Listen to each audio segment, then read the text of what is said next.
오늘 우리에게 주시는 하나님의 말씀은 신약성경 사도행전 2장 37절로 47절까지의 말씀입니다. 신약성경 190면 사도행전 2장 37절로 47절까지의 말씀입니다.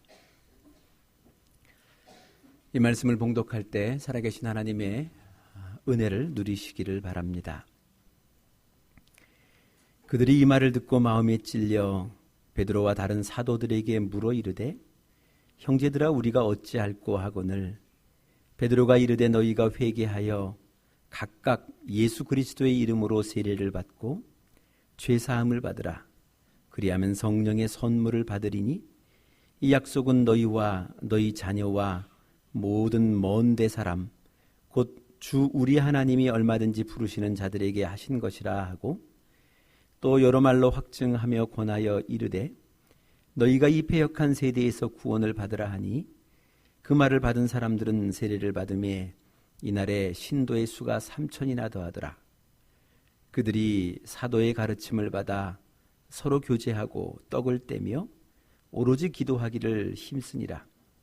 사람마다 두려워하는데 사도들로 말미암아 기사와 표적이 많이 나타나니 믿는 사람이 다 함께 있어 모든 물건을 서로 통용하고 또 재산과 소유를 팔아 각 사람의 필요를 따라 나눠주며 날마다 마음을 같이하여 성전에 모이기를 힘쓰고 집에서 떡을 떼며 기쁨과 순전한 마음으로 음식을 먹고 하나님을 찬미하며 또 온 백성에게 친송을 받으니 주께서 구원받는 사람을 날마다 더하게 하시니라. 아멘.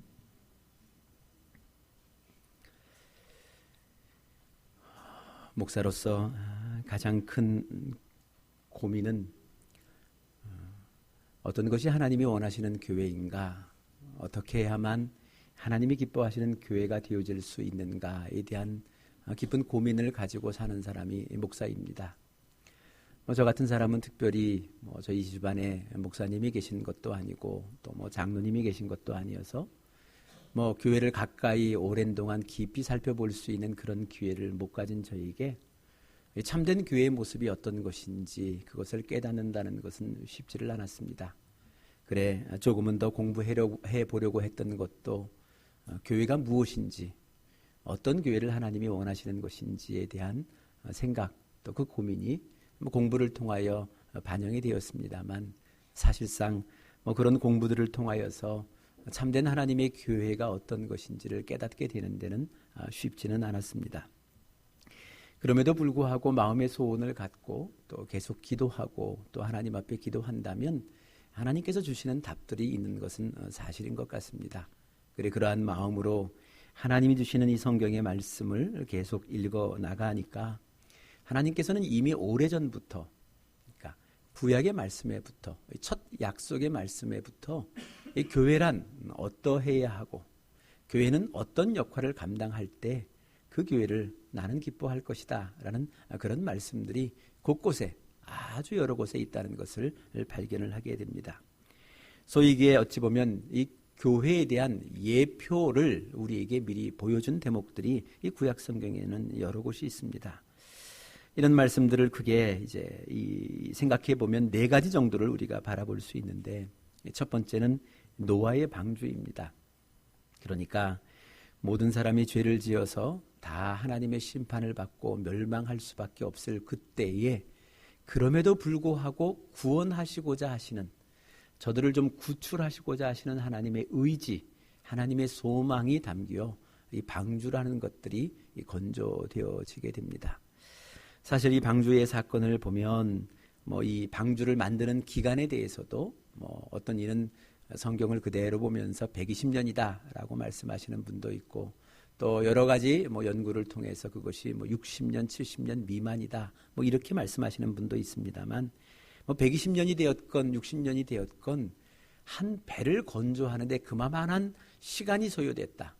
또 그 배의 건조의 장소가 이 바닷가, 이 낮은 지대가 아니라 산 꼭대기였다라는 이런 대목들은 아무리 생각해도 엄청난 이 큰 믿음이 있지 아니하고서는 이 방주는 이 건축되어질 수가 없다는 것, 그런 대목을 발견하게 됩니다. 그러나 이 방주의 사건을 생각해 보면 그 높은 산에 위에 그 오랜 기간 동안 인내하며 만들었던 이 방주를 건조했던 믿음이 있는가 하면 또 중요한 것은요, 그 방주에 올라타는 믿음이 위대했다라는 겁니다. 생각해 보면 그렇지 않겠습니까? 그 시간에 그 높은 산 위에 배에 올라타며 이게 내가 구원을 받을 것이다 라는 그런 믿음을 갖는다는 것, 그것은 참으로 쉽지 않은 믿음의 사건이다 라는 생각을 가져봅니다. 그래, 이미 그때부터 하나님께서는 믿음이 없이는 하나님의 교회가 세워질 수 없는 것이고, 또 믿음이 없이는 그 교회에 방주의 사건으로 올라타는 그런 믿음, 그 믿음이 없이는 이 땅에 구원이 이루어질 수 없음을 우리에게 분명히 말씀해 주고 있는 겁니다. 그래, 오늘도 이 자리에 나온 여러분들은요, 여러분들의 믿음이 대단치 않다 할지라도 그럼에도 불구하고 하나님께서는 그 위대한 믿음, 하나님의 몸된 교회를 향하여 나오는 그 믿음을 통하여 하나님은 여러분을 구원하시고자 하시는 그 의지가, 소망이 오늘 이 예배 위에도, 오늘 이 교회 속에도 담겨 있음을 우리는 생각해야 한다라는 겁니다. 둘째로 보여주시는 교회의 예표가 이 광야 교회입니다. 저들이 출애굽해서 이 가나안 땅에 이르기까지 저들이 40년 동안 이 광야를 유리 방황을 하게 됩니다. 계산을 해보니까요, 이 40년을 날수로 따지니까 14,600일입니다. 그러니까 14,600일을 저들이 광야 생활을 하게 됩니다. 생각해보면 요즘도 우리가 이사 다니는 것을 번거로워하고 또 힘들어합니다만, 이때 당시에 한번 생각해 보셨으면 좋겠습니다. 저들이 몇 번이나 이사를 했을까? 우리야 그래도 언젠가 이사를 할 수 있겠다라고 나름의 계획을 세우며 이삿짐을 쌓기도 합니다만, 이 당시에 이들의 생활은 그런 것이 아닙니다. 그저 아침에 눈을 떠서 이 진 한복판에 있는 성막, 말이 좋아 성막이지만 텐트 천막입니다. 그래, 레이지파 사람들이 그 천막, 성막이라고 하는 그 천막을 철수하기 시작하면 저들은 군소리 없이 돌아가 자신의 천막을 철수하는 겁니다. 하나하나 떼고 또 철수해서 그것을 등짐지고 삼아서 이제 성막이 향하여 가는 그곳을 정처 없이 따라가는 겁니다. 그리고 그것이 멈췄으면 같이 멈춰섰다가 그곳이 누군가 어떤 사람들, 레위 사람들에 의해서 다시금 설치가 되면 조용하게 자신의 자리로 돌아가 자신의 천막을 다시 설치하는 것, 이것이 저들의 이 일상생활이었습니다. 생각해보면 14,600일 동안 저들이 100번을 이사했을지 200번을 이사했을지 1000번을 이사했을지 모를 일입니다. 그러나 그럼에도 이들은 싸고 짐 풀고 텐트를 치기도 하고 철수하는 그 모든 시간들을 통하여서 오직 하나님만을 바라보는 순종의 훈련을 가졌습니다. 지금까지는 생각했던 바도 많고 계획했던 바도 많고 뜻한 바도 많고 기대했던 바도 많습니다. 애굽에 보아왔던 많은 것들이 있었습니다만 그 모든 것들은 깡그리 다 무시하고 오직 하나님의 의지를 따라 순종하는 그 훈련을 저들이 이 광야의 이 교회, 이 출애굽의 이 과정을 통하여 저들이 배우고 익힐 수 있는 기회가 되었다라는 겁니다. 그러면서 저들의 마음속에는요, 이제 이 생활이, 이 광야의 교회가 끝나는 그때 젖과 꿀이 흐르는 하나님의 나라가 비로소 우리에게 다가올 수 있다는 그 꿈과 그 기대와 소망을 가지며 그 시간을 보내왔다는 것, 그것을 우리가 생각해 본다라는 겁니다. 세 번째, 구약의 말씀을 통해서 우리에게 주시는 이 교회의 예표, 교회의 모습은 이런 겁니다. 예루살렘 성전의 모습입니다. 예루살렘 성전이라는 것은요, 제단이 있게 되고 이 제단에 모여 저들이 제사를 지냅니다. 그리고 그 제사의 의식을 통해서 스스로 자신이 지었던 자신의 죄를 속죄받는 의식, 속죄받는 그런 모든 것들을 저들이 경험하게 됩니다. 그래? 죄의 짐을 지고 성전에 왔지만 죄로부터 해방된 그 기쁨을 가지고 저들이 돌아가는 그 기쁨, 그 은혜, 그것을 저들이 경험을 하게 됩니다. 또 하나 저들이 성전을 통하여 경험했던 그 큰 경험은 이런 겁니다. 저들은요, 언제 어디서든 하나님의 성전이 있었던 예루살렘 성전을 바라보면, 또 어떠한 사건이 있다 할지라도 하나님의 성전 안에 들어오게 되면 하나님을 만난다는 감동이 있습니다. 내 안에 하나님이 채워진다는, 하나님이 나와 더불어 함께 한다는 그런 새로운 감동을, 새로운 은혜를, 하나님에 대한 체험을 저들이 이 예루살렘 성전을 통해서 저들이 경험했다라는 겁니다. 이것이 이 땅, 이 교회를 세워주시며 하나님이 가진 하나님의 꿈입니다. 어떤 상황 속에서도 하나님의 몸된 교회를 바라볼 때, 그 가슴 속에 담을 때 그로부터 주어지는 하나님의 은혜가 있고 하나님의 감동이 있어 그것으로 오늘의 나의 이 삶을 시작할 수 있는 용기와 근원이 되어지는 그 힘이 이 예루살렘 성전, 아니 그로부터 주어지는 이 땅의 교회들, 이 교회들을 통하여 하나님은 주시고 싶어 하신다. 그것을 우리는 생각하게 됩니다. 네 번째 주신 하나님의 예표는 이 유대인들이 가지고 있는 회당들입니다. 저들의 삶의 영역들이 점점 넓어지기를 시작합니다. 예루살렘으로부터 시작하여 점점점 저들의 삶이 온 세계로 넓어질 때마다 저들이 그들의 삶의 한복판에 제일 먼저 만든 것이 회당입니다. 그래서 저들은 이 회당에 모여서 먼저는 하나님의 말씀을 선포하고 하나님의 말씀을 강론하고 듣고 배우고 훈련합니다. 또 그리고 한 가지, 저들이 이 회당을 통하여서 오늘 이 땅 속에 우리 공동체가 겪어야 될 이 큰 문제, 이 나라가 겪어야 될 이 큰 문제를 어떻게 하면 하나님의 법대로, 하나님의 뜻대로 이루어낼 수 있을 것인가, 그것을 회의하고 그것을 의논하고 그것을 기도하고 그것을 실행할 계획을 세우는 것이 회당이었습니다. 그러므로 오늘 이 땅 속에 우리 교회가 갖는 또 하나의 꿈이 그겁니다. 오늘 우리가 서로 다른 세상을 살아가고 있지만 그럼에도 불구하고 다른 세상을 살고 있는 그 속에서도 어떻게 우리가 하나님의 법을, 하나님의 나라를, 하나님의 소원을 이루어 나갈 수 있을 것인지를 듣고 생각하고 서로 의논하여서 서로 하나님의 나라를 만들어가기 위하여 힘쓰는 곳, 바로 그것이 회당으로서의 교회의 한 모습이다라는 겁니다.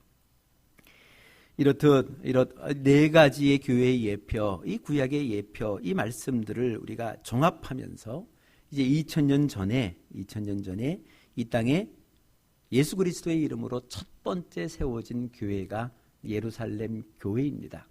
그래 우리는 오늘 이 몇 주간을 통해서 다시금 첫 번째 교회가 어떻게 형성되었고 그 교회가 무엇을 통하여 어떤 일을 감당했는지를 우리가 되돌아보면서 다시금 우리들이 세워가야 할 하나님의 교회, 그러므로 하나님이 기뻐하실 하나님의 교회가 어떠한 모습으로 세워져야 하는지를 같이 여러분이나 저나 함께 꿈꿀 수 있는 그런 기회로 삼아 보실 수 있기를 바랍니다.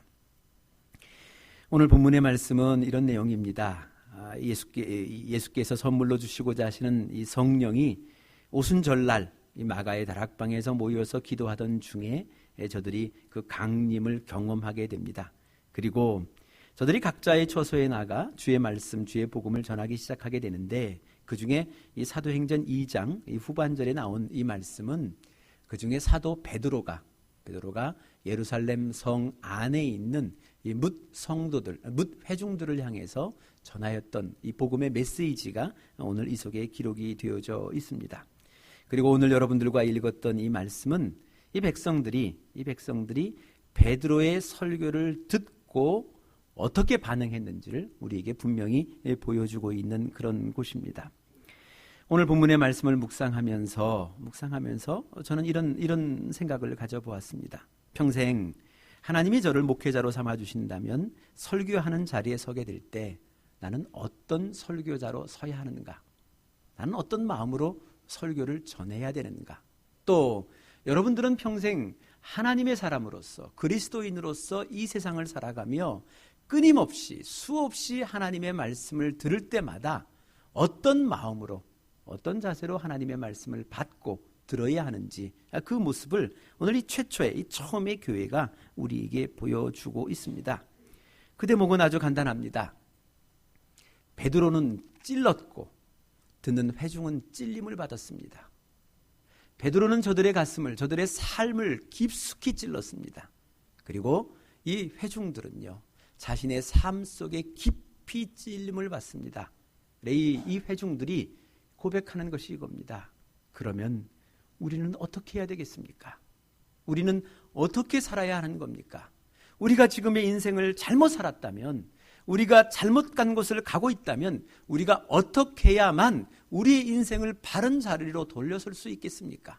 우리의 삶을 어떻게 하면 바른 모습으로 바꿔갈 수 있겠습니까? 라는 탄식, 하나님 앞의 두려움과 하나님 앞의 탄식이 이 회중들의 첫 번째 반응이었다는 겁니다.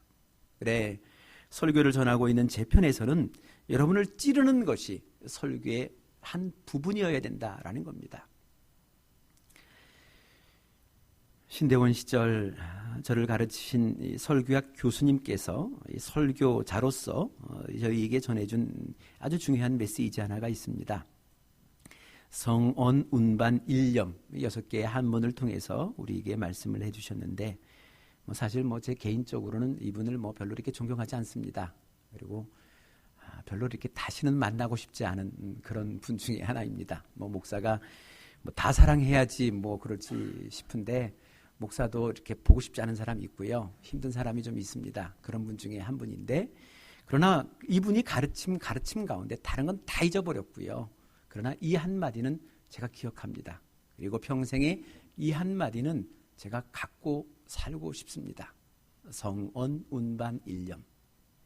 성언, 하나님의 말씀을, 운반, 전하해 주는 겁니다. 그 전하해 주는 한 가지의 생각을 가지고 살아가는 사람, 바로 그 사람이 설교자입니다. 그러니까 한마디로 얘기하면 저는요, 택배기사입니다. 전화해 주는 사람입니다. 요즘 우리들 흔하게 보지 않습니까? 택배기사들. 여러분, 택배기사는요, 여러분들이 요청하는 물건을 만드는 기사는 하나도 없습니다. 만들어 놓은 물건을 여러분들에게 전해주는 것, 바로 그것이 이 택배기사의 역할입니다. 제 역할은 그겁니다. 그죠? 하나님이 주시는 하나님의 말씀 그대로 그 말씀을 손상하지 않고, 또 하나님이 필요한 그 시기에 전하라 한 그 시기에 여러분에게 전하는 거, 그게 설교자입니다.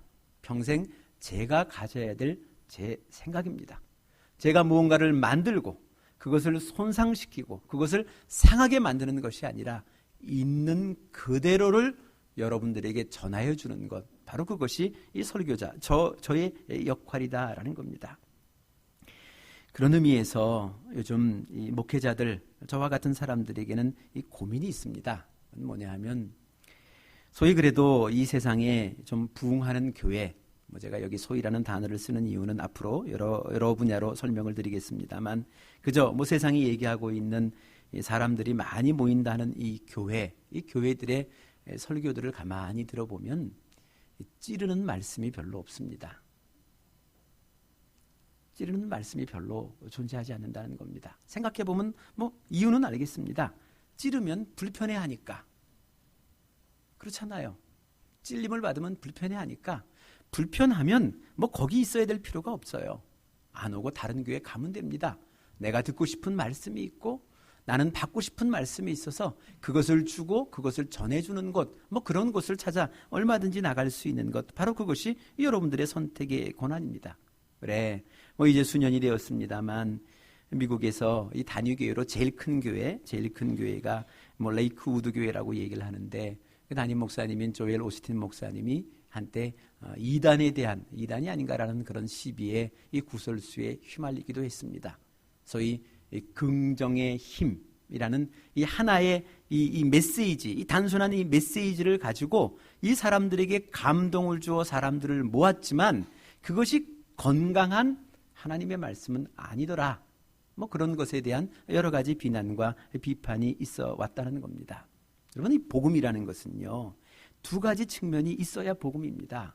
한쪽은 찌르는 면이 있어야 되고요, 한쪽은 싸매는 면이 있어야 이 두 가지가 있는 것이 복음이지 계속 찔러서도 안 될 것이고 계속 싸매서도 안 되는 겁니다.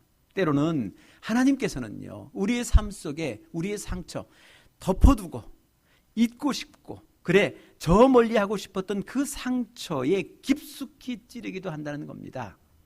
뭐 아픈 상처에 소금 뿌리겠다는 그런 의도가 아닙니다. 왜요? 찔러야만, 그래야 수술되어지는 것이고, 그래야만 그의 인생 속에 그 사건의 여파가 제거되어지기 때문에, 그래야 그가 건강하게 살 수 있기 때문에 하나님께서는 끊임없이 찌르는 그 말씀을 우리에게 들려주신다, 전해주신다라는 그런 말씀입니다.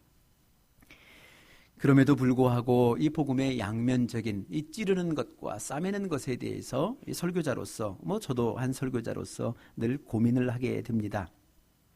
그래, 제 나름대로 이것을 어떻게 우리 성도들과 함께 나눌까라는 고민 끝에 나름의 기준을 가지고 있습니다. 제가 여러분들에게 이 말씀을 전하게 되는 이 세 가지의 통로가 주로 있습니다. 하나는 여러분들이 지금 드리고 있는 이 주일날 모이는 이 주일 예배를 통해서 하나님의 말씀을 여러분들에게 전하게 되고, 또 하나는 새벽, 우리가 아침 시간에 모여서 드리게 되는 새벽 기도회 시간이 있고, 또 하나는 3일 저녁, 수요일날 저녁에 우리가 모여서 나누는 이 말씀, 전하는 이 말씀이 있게 됩니다. 사실상 제가 이 주일날 이 예배의 설교에 많은 부분들은 찌르는 것보다는 싸매는 것에 더 많이 관심을 둡니다. 왜냐하면 삶 속에 지친 분들에게 이제 한 주간을 시작하면서 새로운 그 소망을, 새로운 희망을 전하면서 그것을 갖고 여러분들이 시작하시는 것, 그것이 좋겠다, 그것이 맞겠다는 생각 속에 찌르는 것보다는 그래도 싸매는 쪽에 더 많은 관심을 두고 말씀을 전합니다. 그러나 저희가 드리는 이 새벽 기도회나 이 수요의 말씀은 그렇지가 않습니다. 주제별이 아니고 주어지는 성경 한 권을 그저 있는 그대로의 말씀을 여러분들에게 전합니다. 여러분, 하나님의 말씀을 쭉 읽어보시면요, 이런 관점에서 이게 찌르는 건지 싸매는 건지의 관점을 두고 쭉 읽어보시면요, 상당수가 찌르는 말씀입니다.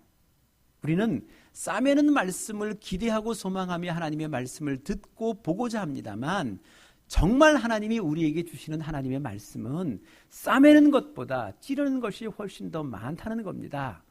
그렇게 살아서는 안 돼. 그러면 안 돼. 그러면 너에게 진정 행복한 미래가 주어지질 않아. 너에게 주어진 복은 그런 것이 아니야 라고 우리에게 찌르는 분명한 하나님의 메시지가 훨씬 더 많다는 겁니다. 그래, 이 새벽 기도회나 또 이 수요 말씀을 통해서는 이 균형을 오히려 찌르는 이 성경의 본문의 말씀 그대로를 여러분들에게 전하려고 애쓰고 있습니다.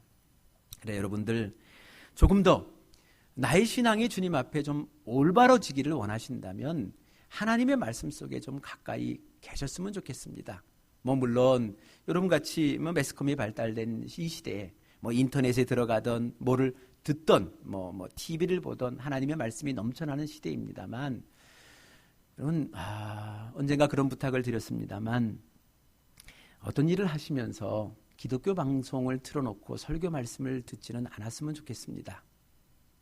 여러분, 그러면요 정말 내가 듣고 싶은 말씀만 내게 들어옵니다. 사람은 이상합니다. 그렇게 들으면요 정말 내가 정신을 집중하고 내가 오늘의 이 메시지를 하나님으로부터 끝까지 받겠다는 이 결심과 결단이 없으면요, 내가 듣고 싶은 얘기, 내가 듣고 싶은 말씀만 내게 들려오고요, 그것만 내 마음속에 차곡차곡 쌓이게 됩니다. 그래, 나로 하여금 균형 잡힌 이 하나님에 대한 생각과 하나님에 대한 소원은 간직하지 못한 채 그저 또 하나 하나님의 힘을 의지해서 내 욕심, 내 바램, 내 욕망을 채우고자 하는 또 하나의 나, 이것을 만들고자 하는 그런 도구로 하나님의 말씀이 쓰임받을 수밖에 없다는 겁니다. 그래, 좀 계획을 세우고 차근차근 하나하나 하나님의 말씀 앞에 서려고 하는 그런 애씀이, 그런 노력이 이제는 조금은 함께 선행했으면 좋겠다라는 그런 부탁과 그런 바람의 말씀이 있게 됩니다. 매일은 있을 수가 없겠습니다만, 그러나 그래도 일주일에 몇 번만이라도 내가 하나님의 말씀 속에 가까이 가보고 싶다라는 그런 이 결심, 그런 마음들이 우리 안에 있을 때 그 말씀을 통해서 하나님의 균형과 하나님의 말씀의 이 온전함을 우리 몸속에, 우리의 삶 속에 채울 수 있게 된다라는 말씀입니다. 또 하나 여러분들의 관점 속에서 오늘의 본문의 말씀을 생각하면 이런 겁니다. 여러분은 하나님의 말씀을 들으며 찔림을 받아야 된다는 겁니다. 저 목사가 어떻게 나를 알고 또 누구한테 들었나? 김 집사가 저에게 전했나? 뭐 이런 생각 가지고 말씀을 듣는 것이 아니고요. 오늘 내 삶 속에 하나님이 직접 와 계시는 겁니다. 두드리고 계시는 겁니다. 여러분의 마음의 문을 두드리며 그렇게 우리 살지 말자. 우리 이렇게 사는 것이 옳지 않겠느냐?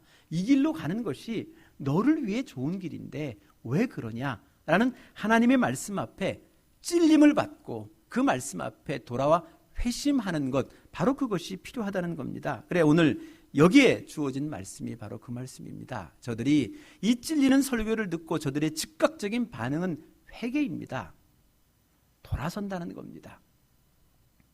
누차 여러분들에게 강조를 드립니다. 여러분, 이 회개라는 것은요, 이게 유턴입니다. 돌아오는 겁니다.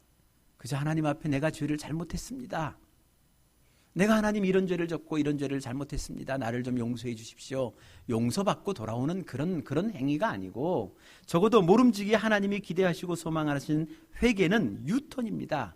내 잘못을 깨달았으면 이제 하나님으로부터 용서받은 자이면 용서받은 자로서 더 이상 그와 같은 생각을 버려야 되는 겁니다.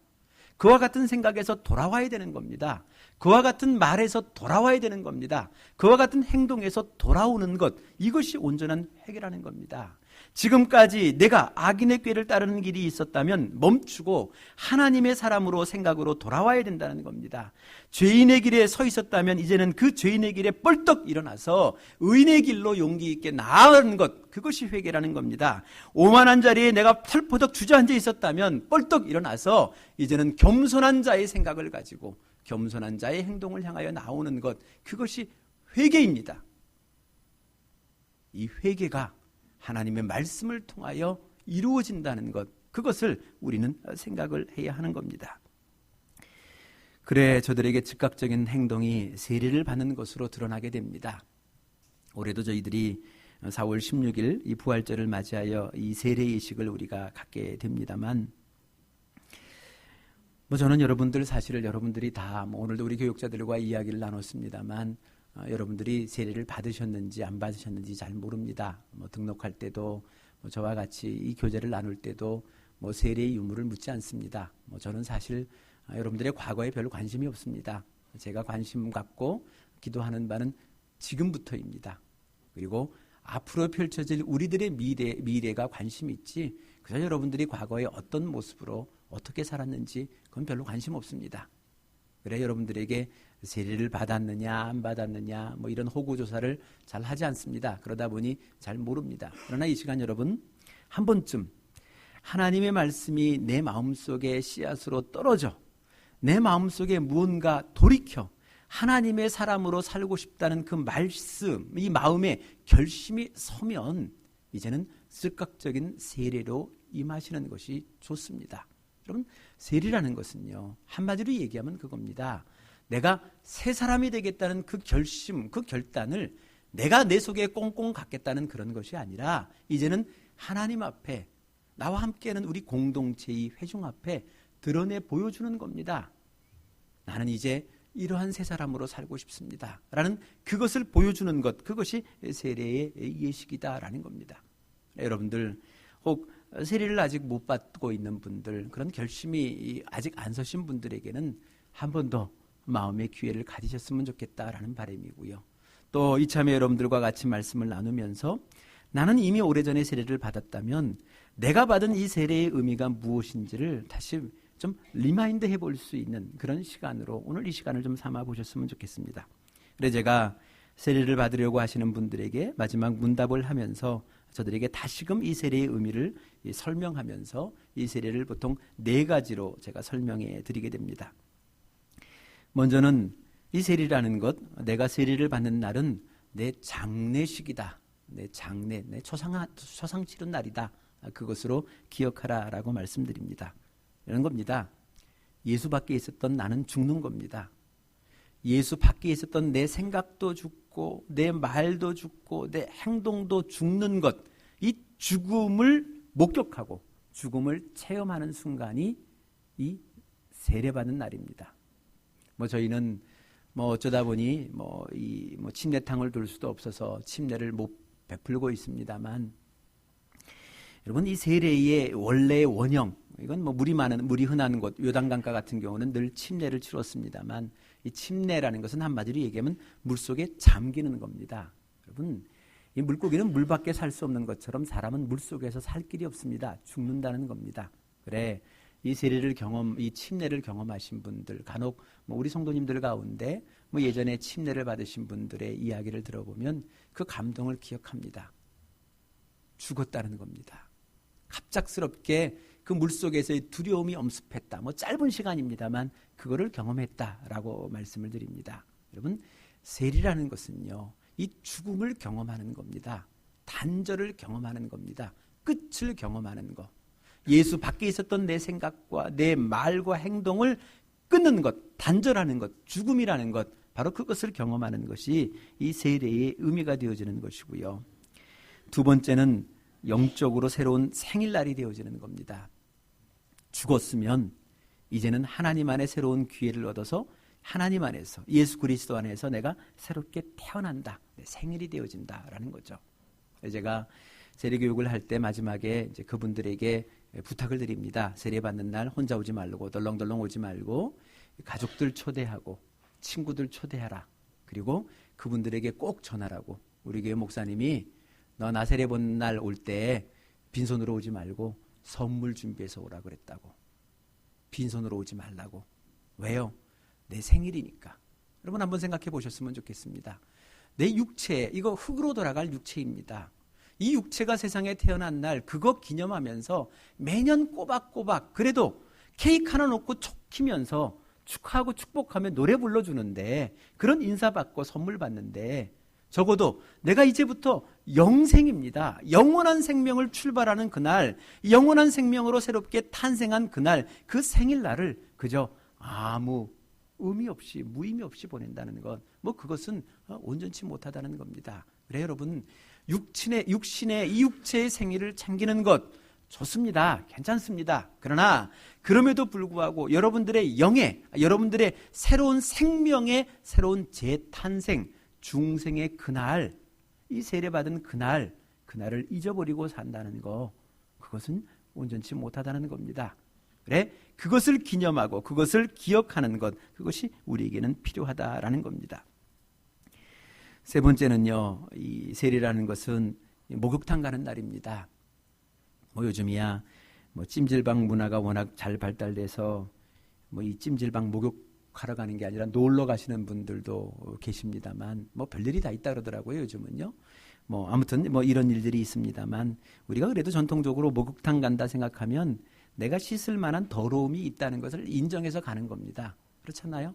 더러우니까 내가 씻으러 목욕탕 가는 겁니다. 그것처럼 오늘 내가 세례를 받는다는 것은 바로 그겁니다. 내 안에 씻어져야 할 나의 연약함과 죄악과 허물이 있다는 것을 인정하는 겁니다.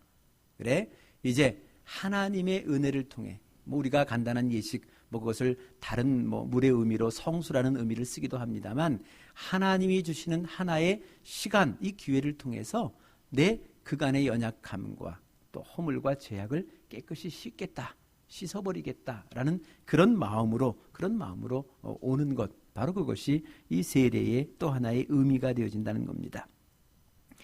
마지막 제가 힘주어 강조하는 것이 이 네 번째가 결혼식입니다. 어찌 보면 요한계시록 전체의 중요한 메시지 중에 하나가 그것 아니겠습니까? 신랑 되신 예수 그리스도를 기다리는 삶이 오늘 여기입니다. 오늘 우리가 살아가고 있는 시간이 바로 그런 시간이라는 거죠. 그래, 오늘 그 시간입니다. 결혼과 약혼하는 시간, 예수 그리스도를 내 신랑으로 맞이하는 시간, 바로 그 시간이 세례를 받는 시간이다라는 겁니다. 여러분이 결혼식의 하이라이트는 서약에 있습니다. 그래서 저는 결혼식 주례를 할 때마다 사실은 오시는 분들에게는 관심이 전혀 없습니다. 누가 왔는지, 그들이 무슨 말을 하고 있는지, 떠들었는지 잘 관심이 없습니다. 그냥 내 앞에 있는 신부와 신랑이 두 사람만 관심을 둡니다. 그리고 다른 사람이 다 떠들어도요, 이 두 사람만 함께 저하고 할 수만 있으면 끝입니다. 그리고 모든 것 다 빼고 제가 정말 소중하게 여기고 기도하는 시간은 서약하는 시간입니다. 신랑과 신부가 지금 서약을 합니다. 무슨 서약을 하겠습니까? 한마디로 얘기하면 이런 것 아니겠습니까? 신랑이 신부에게 서약하는 것은 이겁니다. 나는 이제 평생에 당신 하나만으로 기뻐하겠소. 어디 가서도 내 기쁨을 찾지 않고 당신이라는 하나만, 당신 하나만으로 나는 기뻐하겠습니다. 당신으로부터 주어지는 그 기쁨을 내 인생의 최고의 기쁨으로 생각하며 당신 하나의 기쁨을 누리며 나는 평생 살겠습니다. 이게 신랑의 서약 아니겠습니까? 이런 서약을 하는 이 신랑을 바라보며 신부의 서약이 무엇이겠습니까? 이제부터 나는 당신 하나만으로 만족하겠습니다. 당신이 가는 그곳에 있는 그곳을 나는 만족할 것이고, 당신과 함께하는 그 삶, 그 생활을 나는 만족할 것이고, 당신과 함께 바라보는 그 세계를, 그 세상으로 인하여 나는 만족할 것입니다. 더 이상 세상 어디서도 나의 만족을 찾거나 나의 생의 기쁨을 찾거나 그러지 않겠습니다. 이게 신부가 그 신랑을 향한 서약의 내용이 아니겠습니까? 오늘도 우리가 이 세례를 받으며 이 세례를 기억하며 다시금 이 생각을 가져보았으면 좋겠습니다. 세상에 기쁨 줄 곳도 많이 있습니다만, 그러나 이제부터는 나는 오직 당신 예수 그리스도만을 통하여 기쁨을 얻겠습니다. 당신이 주는 그 기쁨만을 나는 유일한 기쁨으로 여기며 그것을 기뻐하고 그것을 즐거워하며 살겠습니다. 그리고 이제부터 나는 당신만을 통하여 만족함을 누리겠습니다. 당신만으로 만족하겠습니다. 당신이 보는 그곳을 보는 것을 나는 만족할 것이고, 당신이 나에게 당신과 함께 경험케 하는 이 삶, 오늘의 이 시간을 나는 만족하게 받아들이겠습니다. 거기에 불평하거나 거기에 불만을 품거나 그것으로 인하여 내가 가슴앓이를 하지 않겠습니다. 이것이 우리가 세례를 통하여 우리 주 예수 그리스도께 드릴 수 있는 서약의 내용이 아니겠습니까? 여러분들 세례를 받지 아니한 분들에게는 한번 결심해 보셨으면 좋겠습니다. 이제부터라도 내 인생이 지금까지는 갈짓자를 걷고 왔다 할지라도 이제부터라도 예수 그리스도를 푯대 삼아 오직 그분을 바라보며 나는 걸어가 보겠다. 그런 결심 가지고 한번 세례에 임해 보셨으면 좋겠습니다. 그리고 이미 세례를 받으신 분들에게는 다시금 리마인드 해볼 수 있는 시간이 되었으면 좋겠습니다. 그리고 여러분들의 삶의 시간들을 좀 리뉴얼해 볼 수 있는 시간이 되었으면 좋겠습니다. 세례를 통해 주셨던 하나님의 감동, 세례를 통해서 주셨던 하나님의 그 은혜, 그 하나님의 그 소원의 그 메시지를 다시금 오늘의 내 삶 속에 되살려보고 싶은 그 생각, 그 결심, 그 마음, 그것이 우리에게 필요하다는 겁니다. 결혼식은 그와 함께 평생에 한 번입니다. 그러나 결혼식의 그 마음은 매일매일 우리들의 마음속에 남아있어야 하는 것처럼, 그래야 그 가정이 행복한 것처럼 세례의 예식은 일생에 단 한 번일 것입니다. 그러나 세례를 받는 그 마음이 매일매일 우리의 마음속에 리뉴얼되지 아니하고서는 우리는 그 하나님과 더불어 누릴 만한 그 복과 그 은혜를, 이 땅 속에 하나님의 나라를 펼쳐나가야 될 이 십자가를 우리는 감당하지 못하게 될 것입니다. 오늘도 이러한 하나님의 은혜 속에, 이러한 하나님의 말씀 속에 한 걸음 더 깊이 다가설 수 있는 여러분 모두가 되시기를 바랍니다. 기도하시겠습니다.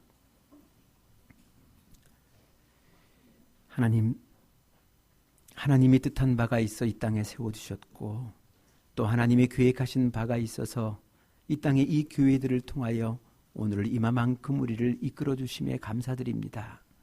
그러나 하나님, 우리들의 마음속에 회복해야 될 마음이 있다면 회복되어지는 시간을 갖게 하시고, 또 우리들의 삶 속에 결심하고 결단하고 용기를 내야 할 사건이 있다면 하나님 그만한 결심과 결단과 용기를 세워볼 수 있는 귀한 2주간이 되도록 우리들의 마음을 붙들어 주시고 우리의 삶의 영역 속에 하나님 강하게 임재하여 주시옵소서. 모든 것을 하나님 앞에 위탁하옵고 예수 그리스도 이름으로 기도드리옵나이다. 아멘.